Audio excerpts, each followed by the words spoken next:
देखा उसको, जो रिकॉर्डिंग मैंने शेयर किया था? Yes, sir. Good, all right. और कौन मिस किया कल वाला lecture? Bhuvi, you watch that, you saw Yes, that? sir. Good good, very good. चलो अभी बाकी लोग ज्वाइन हो रहे, तब तक मैं आप लोगों को एक पीपीटी दिखा रहा हूँ, जो अभी तक कौन से चैप्टर से कितने क्वेश्चंस पूछे गए थे वो बताए। Can you see this screen बच्चों? बोलो, वॉच दिस।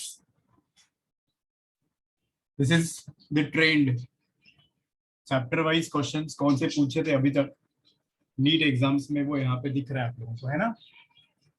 तो अभी सेल वाला देखो, या पहले 5 चैप्टर का देख लो, जस्ट एक ग्लांस डालो, you will understand which chapter is more important, right? है ना बच्चों? Can you see there? Cell chapter में से कितने क्वेश्चंस पूछे थे, कभी पूछे थे? यू नो, लिविंग वर्ल्ड छोटा सा चैप्टर है अपना, 1 or 2 questions will be asked from the same, है ना? देखो, you can watch that. Living world में से 2010 टू 2017 का डेटा, ये 10 में कुछ नहीं था, 11 में 1 क्वेश्चन, 13 में 1, 14 15 में कुछ नहीं, 16 में मतलब एक क्वेश्चन आएगा ज्यादा से ज्यादा उसमें से। इसमें ज्यादा है, biological classification 3 questions, 8 questions, 4 6 2 5 4, this is more important. Plant kingdom देखो, 3 1 3 4 4 4 2 2 2 3। Animal kingdom also 4 3 1 4 4 3 3। 3 क्वेश्चन तो पूछेंगे ही वो लोग, देख रहे हो ना सब लोग बच्चों?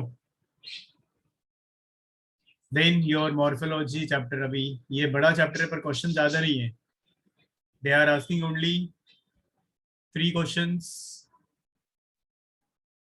4 क्वेश्चंस, 5 क्वेश्चंस, ये वाला। एनाटॉमी में भी थोड़ा कम ही वेटेज है कंपैरेटिवली। ये कॉकरोच वाला चैप्टर है, 2 क्वेश्चंस या 3 क्वेश्चन पूछते हैं उसमें से। अब सेल में आ जाओ, जो हम लोग अभी पढ़ रहे हैं, 4 4 5 3, 4 4 5, मतलब 4 क्वेश्चंस एवरेज पकड़ के चलो इस चैप्टर में से आएंगे, 20 मार्क्स डायरेक्टली बच्चों। सुन रहे हो ना? Are you getting? हाँ बच्चों। Then biomolecules, cell division, transport, बहुत कम क्वेश्चंस पूछते हैं वो लोग ट्रांसपोर्ट में, 1 2 साल ही पूछा था, 1 या 2 क्वेश्चंस, बाकी तो दिख नहीं रहा। मिनरल न्यूट्रिशन, है ना? सर ये नंबर ऑफ क्वेश्चंस है, मैं थोड़ी देर बाद में ज्वाइन किया। Yes yes yes, these are the number of questions asked in the previous years, 2010 से 2017 तक का डेटा ही है, ठीक है? एनालिसिस है ये, तो आपको पता चलेगा कौन सा चैप्टर ज्यादा इंपॉर्टेंट है। अभी इसके बाद में हम लोग ये चैप्टर पढ़ेंगे, फोटोसिंथेसिस। उसमें देखो 2 या 3 क्वेश्चंस कंपलसरी पूछेंगे वो लोग, ठीक है? रेस्पिरेशन भी इंपॉर्टेंट है, पर क्वेश्चन ज्यादा नहीं आ रहे उसके ऊपर, 1 2 ऐसे क्वेश्चन आ रहे हैं। सर सबसे ज्यादा इम्पोर्टेंट शायद सेल है, क्योंकि वो बहुत कंसिस्टेंट है। हाँ देखो, जो अभी हम लोग पढ़ रहे, 4 4 5 3, लाइक दैट। डाइजेशन से 1 क्वेश्चन या 2 क्वेश्चन, ब्रीदिंग वाले से 1 या 2 क्वेश्चन पूछेंगे, सर्कुलेशन वाले में देखो कौन कितने क्वेश्चन पूछे गए हैं। यू कैन सी सर्कुलेशन हम लोग ऑलरेडी पढ़ चुके हैं, 3 5 0 1 2 3 1 2, मतलब 1 2 3 3 तो मान के चलो। सबसे ज्यादा सर बायोलॉजिकल क्लासिफिकेशन नंबर 2। पढ़ेगी, वो भी एक छोटा चैप्टर है, 5 kingdom classification, skeleton, neural control, ये भी बड़ा है, फिर भी इसमें कम क्वेश्चंस आए हैं। ठीक है बच्चों, this is clear to everybody?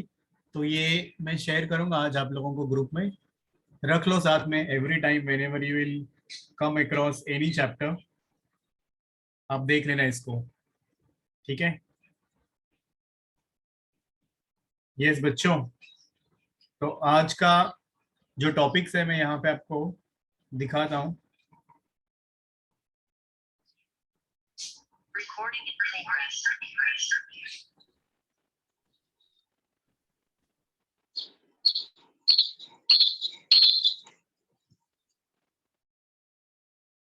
सो ये लो, देखो बच्चों, आज हम लोग ये वाला टॉपिक पढ़ने जा रहे हैं, साइटोस्केलेटन। एक नजर डाल दो इसमें, will be learning little more cytoskeleton. उसके बाद में ये cilia and flagella also we will be talking about, and then centrosome and centrioles. कल का एक और छोटा सा पार्ट बचा हुआ है, ribosomes. First we will do that, उसके बाद में ये वाले टॉपिक्स करेंगे हम लोग, कोशिश करेंगे will finish this.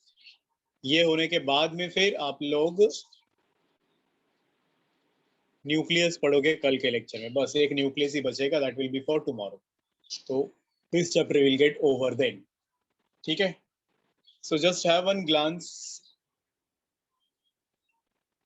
About this cytoskeleton. Cytoskeleton क्या होता है? एक नेटवर्क होता है।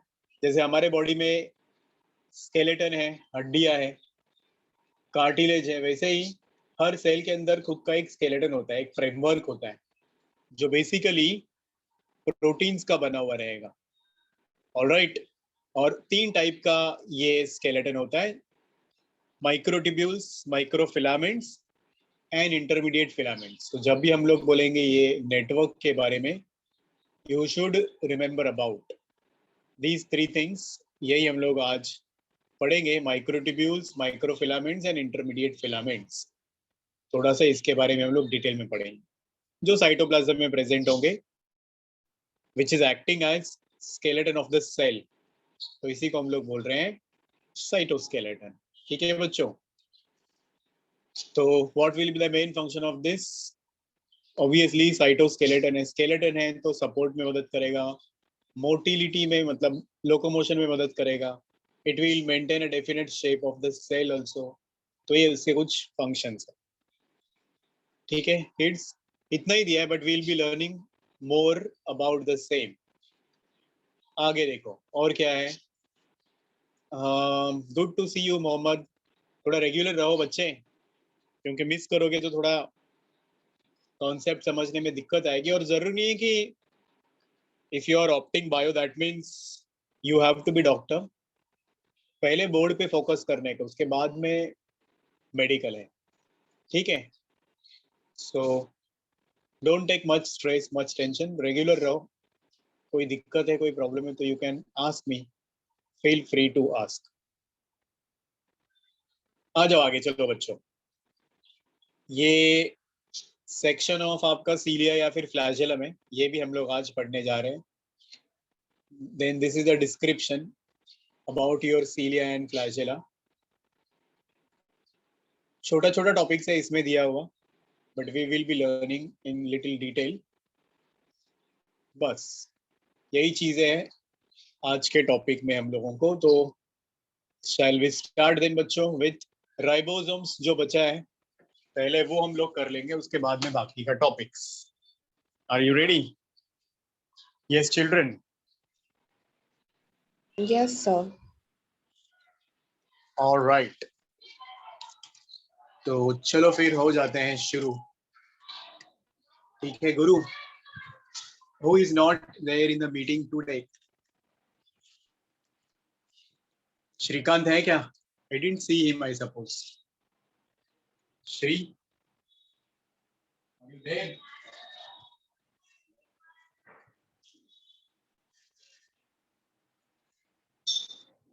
नहीं है क्या Shrikant?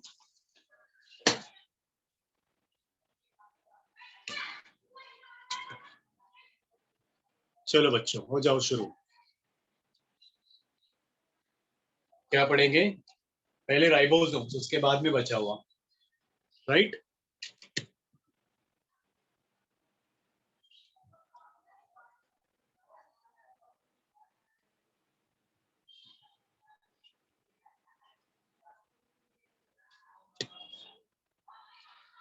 Fine. Can you all see the board properly बच्चों? कुछ रिफ्लेक्ट वगैरह हो रहा है क्या? Is it okay? हाँ बच्चों, रिफ्लेक्ट हो रहा है क्या? No, sir.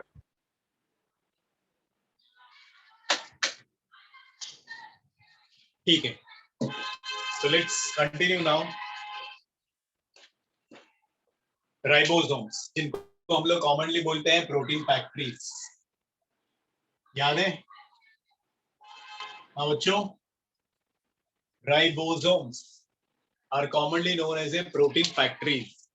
Why protein factories, do you know? Because उनका main function क्या होता है? What do they do? हाँ बच्चों, इनका main function क्या है? Whenever you say ribosomes, they are mainly associated with production of proteins. तो ये प्रोटीन की फैक्ट्री है, प्रोटीन मिल्क भी बोल सकते हैं हम लोग। They are commonly known as a protein factories और प्रोटीन मील्स। जहां राइबोसोम आया वहां प्रोटीन्स का प्रोडक्शन आया, याद रखो। ओके बच्चों, तो नाउ ये दोनों सेल्स में आप लोगों को मिलेंगे, प्रोकैरियोटिक सेल में भी और यूकैरियोटिक सेल में भी। Do you know that? होते हैं ना दोनों में, प्रोकैरियोटिक सेल में भी यूकैरियोटिक सेल में भी, बिना मेम्ब्रेन के हैं, सबसे छोटे सेल ऑर्गेनेल्स है और साइटोप्लाज्म में फ्लोट करते रहेंगे या फिर एंडोप्लाज्मिक रेटिकुलम को चिपक के रहेंगे, right? So where do you find them? Cytoplasm में मिलेंगे, प्रोकैरियोटिक सेल्स के बराबर है, या फिर they will be found attached to RER। याद आया बच्चों? ये रफ एंडोप्लाज्मिक रेटिकुलम को चिपकते हैं, यस, या फिर साइटोप्लाज्म में फ्लोट करते हुए दिखेंगे। इनमें कोई मेम्ब्रेन नहीं होता है, they are non-membranous smallest cell organelles which were observed by Claude and named by Palade। ठीक है, कौन ऑब्जर्व किया था इनको? They were observed by Claude in 1953। ठीक है, एंड उनको जो नाम दिया था he was Palade, इसलिए इनको Palades particles भी बोलते हैं, हमने ये पढ़ा था। याद आया बच्चों? ये 1943 में, ये 1953 में, years are not very important to remember. तो ये आप लोगों को पता है already, isn't it? Sir NEET में कभी पूछा ही? क्या बोल रहे हो? नीट में क्या? कभी पूछा है ये डिस्कवरी? नहीं नहीं नहीं, chronologies are not there for NEET, ठीक है? तो डरने का नहीं है उससे, you don't have to worry about it, fine? हाँ बच्चों, यस सर। चलो आगे बढ़ो। Now when you talk about this ribosomes, ये दोनों सेल्स में हम लोगों को मिलते हैं, पर कुछ और सेल और सेल ऑर्गेनेल्स के अंदर भी मिलेंगे हम लोगों को। They are also present inside cell organelle, जैसे कि माइटोकॉन्ड्रिया एंड क्लोरोप्लास्ट। पढ़े हो ना आप लोग ये बच्चों? माइटोकॉन्ड्रिया के अंदर भी और क्लोरोप्लास्ट के अंदर भी मिलते हैं। इसको कुछ नाम हम लोगों ने दिया था कल, याद करो बच्चों। इट इज नेम्ड और it is called as, mitochondria के अंदर जो होते हैं उनको बोलते हैं माइटोराइबोसोम्स, क्लोरोप्लास्ट के अंदर जो होते हैं उनको बोलते हैं प्लास्टीराइबोसोम्स, क्योंकि ये प्लास्टिड है करके। याद आया kids? Do you remember this? हाँ? Now when it comes to there types, ठीक है, शेप स्ट्रक्चर आप लोगों ने ऑलरेडी पढ़ा है, वो इट लुक्स लाइक योर, कैसे बर्गर के जैसा दिखता है, 2 यूनिट्स का बना हुआ होता है, और इसके 2 टाइप्स हैं, हम लोगों ने ऑलरेडी सुना हुआ है। कौन से 2 टाइप्स है?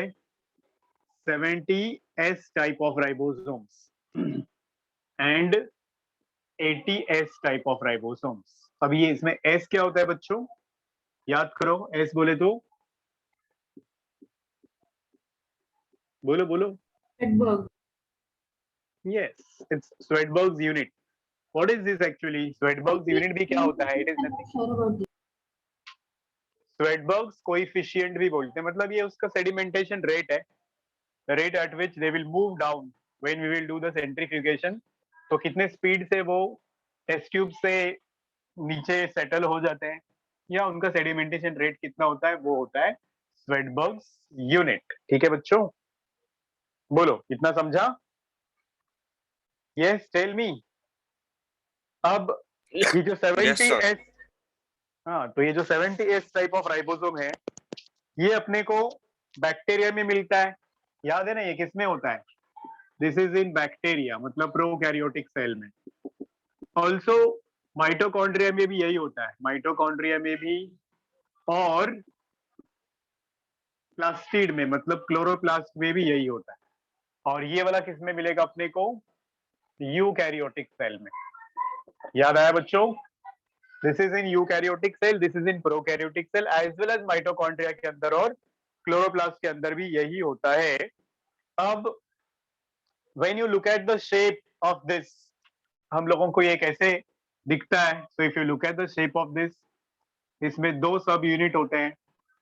ये वाला एक हो गया छोटा सब यूनिट, ये वाला दूसरा हो गया बड़ा सब यूनिट। दोनों में सेम ही स्ट्रक्चर दिखेगा, बट उसका कोएफिशिएंट, सेंट्रीफ्यूगेशन कोएफिशिएंट अलग रहेगा। तो ये, इसको हम लोग क्या बोलते हैं बच्चों? स्मॉलर सब यूनिट, यस और नो? और इसको क्या बोलेंगे हम लोग? लार्जर सब यूनिट। पढ़ा है ना, इतना तो आप लोगों को पता ही है। एमके समझ में आया बच्चा? स्मॉलर सब यूनिट, लार्जर सब यूनिट, इनमें डिफरेंस क्या है? देखो, स्मॉलर सब यूनिट में और लार्जर सब यूनिट में, जो स्मॉलर सब यूनिट है वो साइज में छोटा है और उसका शेप यूजुअली ओवल होता है। दिस इज ओवल शेप, ठीक है? और जो लार्जर सब यूनिट है ये डोम शेप के जैसा दिखता है। So this is dome shape, large in size. This is clear everybody? बोलो बच्चों, इतना समझा क्या? Come on, Yes, keep sir. interacting. I want your mouth open. अब आगे बढ़ेंगे हम लोग थोड़ा डिटेल में। तो यू कैन रिमेम्बर दैट ये जो लार्जर सब यूनिट है और स्मॉलर सब यूनिट है, ये एक साथ कब आते हैं आप लोगों को पता है? जब प्रोटीन तैयार करना होता है तो एक दूसरे को चिपक जाते हैं, और जब प्रोटीन तैयार हो जाते तो एक दूसरे से अलग हो जाते हैं, है कि नहीं? तो इनके बीच में क्या होता है? When they are producing proteins, इन दोनों के बीच में होता है एमआरएनए। याद आया ये चीज? Messenger RNA. So when proteins are being synthesised, उनके बीच में होता है मैसेंजर आरएनए, ये चीज। ऑलराइट, तो जो लार्जर सब यूनिट होता है बेसिकली वो वाला एमआरएनए के साथ में अटैच होता है, ठीक है? Alright, now coming to the next thing. और एक चीज याद रखो, जब ये प्रोटीन तैयार करेंगे तभी साथ में आएंगे। मैंने बोला प्रोकैरियोटिक सेल में बहुत सारे राइबोसोम्स एक साथ में आ जाते हैं प्रोटीन तैयार करने के टाइम में ऐसे, पर यूकैरियोटिक सेल में सिर्फ एक ही राइबोसोम होता है और वही इस एमआरएनए से आगे आगे आगे आगे बढ़ता जाता है। सो रिमेंबर दैट कि प्रोकैरियोटिक सेल में only, I mean, many ribosomes will attach to the mRNA. In eukaryotic cell, only one ribosome will attach to the mRNA. तो जब बहुत सारे राइबोसोम्स एक साथ में होते हैं तो उसको हम लोग कुछ बोलते हैं ना बच्चों? You remember it is called something? Yes, it is called as a polysomes या polyribosomes. When many ribosomes are connected with each other, it is called as, many मतलब 6 से 8 होते हैं जनरली, तो उसको हम लोग बोलते हैं पॉलीसोम्स या पॉलीराइबोसोम्स, which can be seen in case prokaryotes, not in eukaryotes. ठीक है बच्चों? Did you understand this? Please tell me. Yes, sir. हाँ, अब कुछ हमने पढ़ा कि एंडोप्लाज्मिक रेटिकुलम को भी अटैच होते हैं ना आरईआर में। You already heard that it is also attached to this endoplasmic reticulum, rough endoplasmic reticulum. तो उसको अटैच होने के लिए भी इनको एक प्रोटीन की जरूरत होती है, ग्लाइकोप्रोटीन की जरूरत होती है, और उसका नाम है राइबोफोरिन। इंपॉर्टेंट क्वेश्चन बच्चों for your examination. Ribophorin are some glycoproteins जिनकी मदद से ये आरईआर को अटैच होते हैं। They remain attached to the RER, rough endoplasmic reticulum, with the help of a protein which is called as riboforins. Am I clear with this? Please tell me. इतना समझ में आया बच्चों आप लोगों को? Come on, girls, tell me, yes or no? Yes, बोलो। sir. Comfortable, good. Aashna, is it clear बच्चा? Yes, आगे sir. बढ़े। चलो आगे सुनो। अभी I need little space, so I'm erasing this word. I hope you have noted down this. Ribophorins क्या होते हैं? They are the glycoproteins. With the help of that, these ribosomes remain attached to the RER, rough endoplasmic reticulum. अब आ जाओ, इनके दो type जो हम लोगों ने पढ़े हैं वो कौन से टाइप्स होते हैं इनके? 70S और 80S। अब जब ये एग्जाम में जुड़ जाते हैं तो उनको 70S और 80S बोलते हैं, पर जब वो अलग हो जाते हैं तो उनको क्या बोलते हैं हम लोग बच्चों? प्रोकैरियोट्स में उसको क्या बोलेंगे हम लोग? जो बड़ा सब यूनिट है उसको बोलते हैं क्या? 50S। और जो छोटा सब यूनिट है उसको क्या बोलते हैं? 30S। पढ़े हो ना आप लोग ये? Have you heard this? Tell me बच्चों। और इधर क्या बोलेंगे यूकैरियोटिक सेल में? बोलो, स्पीक। 80S, 40 और डील, are you 60S. There? Yes yes, 60S और 40S। बड़ा सब यूनिट को बोलते हैं 60S, छोटा सब यूनिट को बोलते हैं 40S। अब ये किस चीज का बना हुआ है? ये वाला क्वेश्चन शायद लास्ट टाइम या आप लोगों ने सुना होगा। इसमें दो मेन चीजें होती है, और वो दो मेन चीजें कौन सी है? That is it has got RNA and proteins. This is made up of, every ribosome is made up of two things. कौन सी दो चीजें? RNA और प्रोटीन्स। जब हम लोग प्रोकैरियोटिक सेल की बात करेंगे तो उसमें RNA ज्यादा होता है, प्रोटीन्स कम होते हैं। तो इसमें 60 to 65% RNA होगा और बचा हुआ 30 to 35% प्रोटीन्स होगा। मतलब रेशो देखोगे आप लोग तो आरएनए और प्रोटीन्स का रेशो यहाँ पे क्या है? 2:1 है कि नहीं? Can you see this? 60-30 है ना बच्चों? यहाँ पे उल्टा रहता है, या उल्टा मतलब इधर ऑलमोस्ट सेम रेशो होता है। 45% RNA, 45% RNA is there in this, और 55% proteins are present in this. मतलब अगर हम लोग इसका रेशो बोलेंगे तो ऑलमोस्ट 1:1 है। Is this clear? Please tell me. ये इंपॉर्टेंट Yes, चीज sir. है। किस चीज का बना होता है ये? आरएनए का और प्रोटीन्स का बना हुआ है। प्रोकैरियोटिक में 2:1 रेशो होता है आरएनए और प्रोटीन्स का, इसमें 1:1 रेशो होता है। अब ये जो RNA है ये इसके अंदर होते हैं, बड़े सब यूनिट और छोटे सब यूनिट के अंदर। और ये भी एक और एक्सपेक्टेड क्वेश्चन है आपके एग्जाम्स के लिए, तो याद रखो जब हम लोग यूकैरियोटिक सेल बोलते हैं तो उसके अंदर जो RNA होते हैं वो होते हैं बड़े वाले में 28S RNA और 5.8S RNA इसके अंदर होते हैं। और ये जो छोटा सब यूनिट है इसके अंदर होता है 18S RNA। ये मैंने पिछले क्लास में बोला था आपको, जब मैं राइबोसोम्स पढ़ाऊंगा तो बताऊंगा कि कौन सा वाला RNA होता है इनके अंदर। तो ये याद रहेगा, सब में 8 है। देखो 8 याद रखने के लिए बता रहा हूं मैं। 28, 18, 5.8। जब आप लोग प्रोकैरियोटिक सेल की बात करोगे तो उसके अंदर होता है 23S और 5S बड़े में, 23S और 5S बड़े सब यूनिट में होगा, और जो छोटा सब यूनिट है उसमें होता है 16S। तो इसमें 8 किधर भी नहीं है। समझ में आया फर्क बच्चों? इसमें सब 8 वाले हैं, इसमें 23S, 16S, 5S। Am I clear with this? Please tell me. बोलो बच्चों, इतना समझा? Yes, sir. All right, good one.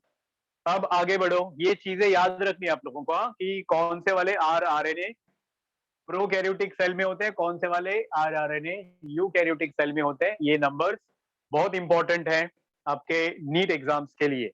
Now coming to another thing and that you should remember कि एक आयन होता है मैग्नीशियम आयन, जो एक बहुत जरूरी चीज है इन दोनों को एक साथ में पकड़ के रखने के लिए।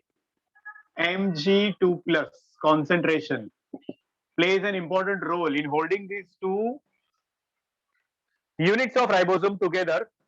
नॉर्मल कॉन्सेंट्रेशन जो इसका चाहिए होता है वो होगा 0.001 मोलार. कितना? 0.001 मोलार इतना नॉर्मल कॉन्सेंट्रेशन चाहिए होता है. ज्यादा रहेगा तो और अच्छा है, कम रहेगा तो फिर ये एक दूसरे को अटैच नहीं हो पाएंगे, वो प्रोटीन तैयार नहीं होंगे. तो remember this thing again is very important point for this. Magnesium ion जरूरी होते हैं for holding these two units together. ठीक है. अब आखिरी चीज है इसके बारे में कि ये तैयार किधर होते हैं, हु प्रोड्यूसेस दीज राइबोसोम्स, है कि नहीं. Last thing now you should remember about इसका ओरिजिन क्या है. सो शैल वी डू दैट बच्चों. where they are formed, how they are produced. So it is very simple. Where are they formed? तो answer है prokaryotic cell में वो cytoplasm में ही तैयार होता है. In prokaryotic cell they are formed in cytoplasm. समझा बच्चों. और यूकैरियोटिक सेल में देखो ये दो जगह पे तैयार होंगे. In eukaryotic cell they are produced in nucleolus. Do you know what is nucleolus, by the way? Nucleolus. Nucleus के अंदर एक और डार्क स्पॉट होता है, वो मेन साइट है इसका. ठीक है. आरआरएनए तैयार होने का न्यूक्लियोलस में एज वेल एज साइटोप्लाज्म में. मतलब yes, nucleolus is the main site as well as cytoplasm, दोनों में ये तैयार होंगे. तो इसके अंदर 5s भी होता है, पर मैंने बताया नहीं, ये तीन ही याद रख लो आप लोग.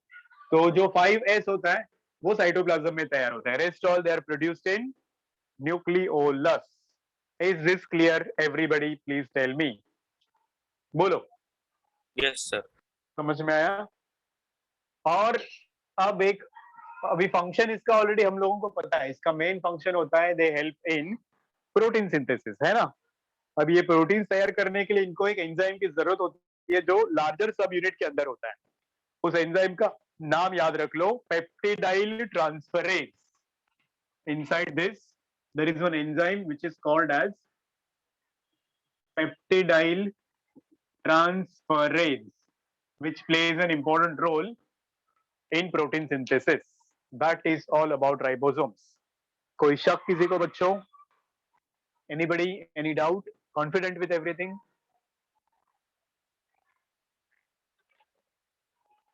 बोलो मोहम्मद, समझा क्या? Yes, हाँ sir. मोहम्मद. इजी था टॉपिक, सिंपल था कॉन्सेप्ट. ये कोई दिक्कत इसके बारे में? तो बोर्ड्स के लिए बहुत कम रहेगा. If you check your text book they have given 2-3 lines only. पर हम लोग नीट के लिए पढ़ रहे हैं तो we got to learn little extra.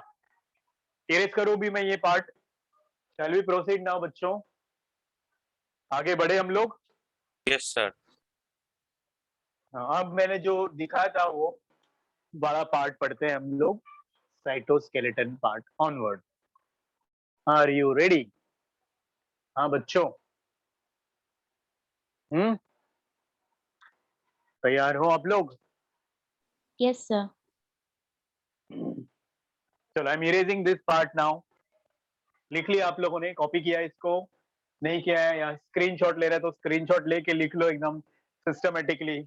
You know every word I right on the board I have got in my own handwriting in my notebook. अगर आप लोगों को यहाँ से मिस होता है तो मुझे बोल देने का, मैं उसका फोटो भेज दूंगा आप लोगों को ग्रुप पे वगैरह. You just let me know that. ठीक, करो इरेज. Yes, sir. हाँ बच्चों. चलो. If you are missing any lecture, उसका वीडियो नहीं मिला तो उसका नोट्स मेरे पास रहता है, आप लोग रिमाइंड करो. समटाइम्स रिकॉर्डिंग वगैरह नहीं होता है, तो in that case I can share it with you people. ठीक है. बताओ अभी अगला वाला टॉपिक हम लोग पढ़ने जा रहे हैं, साइटोस्केलेटन. अभी छोटे छोटे टॉपिक्स है, कर देते हम लोग वो वाले आज, और कल सिर्फ न्यूक्लियस बचेगा, फिर ये चैप्टर खत्म. So let's begin with cytoskeleton बच्चों। तो जब हम लोग बोलते हैं साइटोस्केलेटन तो क्या होना चाहिए वो? Yes, whenever I say cytoskeleton, तो जैसे हम लोगों के बॉडी में स्केलेटन है, फ्रेमवर्क है, बोन्स का, वैसे ही साइटोप्लाज्म का स्केलेटन। यस। तो साइटोप्लाज्म ये होता है ऐसा स्ट्रक्चर जो साइटोप्लाज्म में प्रेजेंट है and it is giving strength and a shape to the cell, है ना? Those structures present in the cytoplasm, cytoplasmic structures, which give strength and definite shape to the cell. Strength and a shape to the cell, that will be called as a cytoskeleton. Simple, easy है कि नहीं? Simple है कि नहीं? बताओ। ऐसे structure जो cell को एक डेफिनेट शेप देते हैं, स्ट्रेंथ देते हैं, acting as a skeleton of the cell, उनको हम लोग बोलेंगे साइटोस्केलेटन। बस इतना ही नहीं है, बहुत सारे फंक्शन से परफॉर्म करते हैं। और क्या क्या फंक्शंस परफॉर्म करेंगे? Like these are also responsible for, ये एक दो functions हो गए। They also help in movement of chromosomes. Cell के अंदर जो क्रोमोसोम्स प्रेजेंट है उनके मूवमेंट में भी ये मदद करते हैं। with the help of, you can have some names, spindle fibers, astral rays, तो उसमें ये मदद करते हैं। इवन लोकोमोशन में भी मदद करते हैं। You may be knowing about locomotion in amoeba बोलो या फिर पैरामेशियम बोलो, किसकी मदद से वो मूव करते हैं बच्चों? उनके पास होते सीलिया, या फिर उनके पास होता है सुडोपोडिया, उनके पास हो सकता है फ्लैजेलम, उस सब में भी यही मदद करते हैं। ऑलराइट, इन्हीं की मदद से वो एक डेफिनेट पोजीशन में रहेंगे। So what do they do is they help in locomotion, they provide definite shape, they provide mechanical support, they help in movement of the chromosomes, lots of functions like this. All right, basic function इनका strength provide करेंगे या फिर support देंगे। Is this clear बच्चों? बताओ, इतना समझ में आया क्या आप लोगों को? Yes, समझा इतना? How much time it is showing for the meeting to get over? Meeting and होने के लिए कितना टाइम बाकी है? 5 minutes. How much? 5 minutes 23 5 seconds. minutes. ठीक है, मतलब है सफिशिएंट टाइम है। चलो आगे बढ़ो। अब इसके 3 टाइप्स है। जब भी हम लोग बोलेंगे साइटोस्केलेटन, आपके दिमाग में 3 नाम आने चाहिए। कौन से 3 नाम? सबसे पहले you should remember about microtubules. ये माइक्रोट्यूब्यूल्स। दूसरा नाम आपके दिमाग में आना चाहिए इंटरमीडिएट फिलामेंट्स, और तीसरा नाम है माइक्रोफिलामेंट्स। ये माइक्रोफिलामेंट्स। क्या बचा अभी? Intermediate filaments. Intermediate filaments. समझा क्या क्या बोला मैंने बच्चों? Whenever you say cytoskeleton, these 3 names should strike immediately your mind. आपके दिमाग में ये 3 वर्ड्स आने ही चाहिए। ठीक है, अब आ जाओ, एक एक के बारे में पढ़ते हैं हम लोग। आर यू रेडी बच्चों? यस नील, तैयार हो? सबसे पहला वाला Yes. माइक्रोफिलामेंट्स। तो जब भी हम लोग बोलेंगे माइक्रोफिलामेंट्स, तो ये हमेशा हॉलो होते हैं। Microfilaments are always hollow tube like structures. ठीक है, ये जो माइक्रोट्यूब्यूल्स है, मीन माइक्रोफिलामेंट्स हमेशा सॉलिड होते हैं, और ये भी हॉलो ही रहेंगे। Intermediate filaments are also hollow. अभी नाम में इनके देखो माइक्रोट्यूब्यूल्स है, तो ये ट्यूब होगा जो हॉलो होगा, ये फिलामेंट है मतलब ये हॉलो नहीं है, सॉलिड है, ट्यूब ही है। इनका डायमीटर में डिफरेंस होगा। What will you see the difference is in their diameter. तो जो माइक्रोट्यूब्यूल्स है उनका डायमीटर ज्यादा होता है, इट इज अबाउट 250, इनका डायमीटर कितना होगा 250 एमस्ट्रॉन्ग यूनिट्स, ये होता है 50 to 60 angstrom units, and this is in between, इन दोनों के बीच में इसका डायमीटर हो सकता है, you can say that between this microtubules and microfilaments. समझे बच्चों? Yes, sir. This is clear, इन दोनों के बीच में होगा डायमीटर इनका। अब आगे बढ़ो। Now if you draw a rough diagram, मतलब I will tell you the diagram at the end, पहले डिफरेंसेस सुन लो। जो माइक्रोट्यूब्यूल्स होंगे वो एक स्पेशल एक प्रोटीन के बने हुए रहते हैं, उस प्रोटीन को बोलते हैं tubulin. They are made up of a protein called as a tubulin. ये वाले जो होते हैं they are made up of a protein called as actin, आपने सुना होगा ये नाम, एक्टिन एंड मायोसिन आल्सो। कहाँ सुना है ये पहले?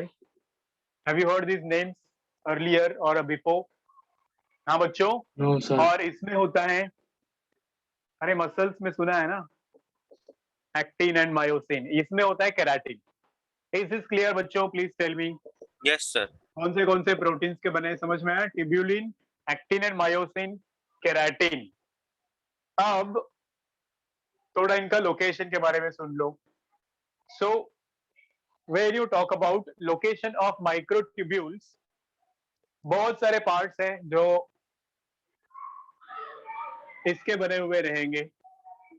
फॉर एग्जाम्पल नाउ सीलिया में होते हैं ये, फ्लैजेला में होते हैं ये, फिर you may be knowing about sperm का टेल, उसमें होते हैं। हेड ऑफ द स्पर्म में भी ये प्रेजेंट होंगे। स्पिंडल फाइबर में ये प्रेजेंट होते हैं। स्पिंडल फाइबर किसके बने हैं मालूम है, या किसका कैरेक्टरिस्टिक फीचर है स्पिंडल फाइबर्स? एस्ट्रल रेज, ये सेल डिवीजन में आप लोग पढ़ने वाले हो। स्पिंडल फाइबर्स, एस्ट्रल रेज, सीलिया, ये सब है लोकेशन इसका माइक्रोट्यूब्यूल्स का। जब आप इसकी बात करोगे, माइक्रोफिलामेंट्स की बात जब हम लोग करेंगे, तो ये होता है आपका माइक्रोविलाई में, इसका लोकेशन है microvilli. Do you remember microvilli बच्चों? बोलो microvilli. Even they are present in the cytoplasm of muscles, cytoplasm of muscles, ये इसका लोकेशन है। और ये नियर न्यूक्लियस होगा, आरबीसीज में एब्सेंट होता है ये। Okay, so this will keep the nucleus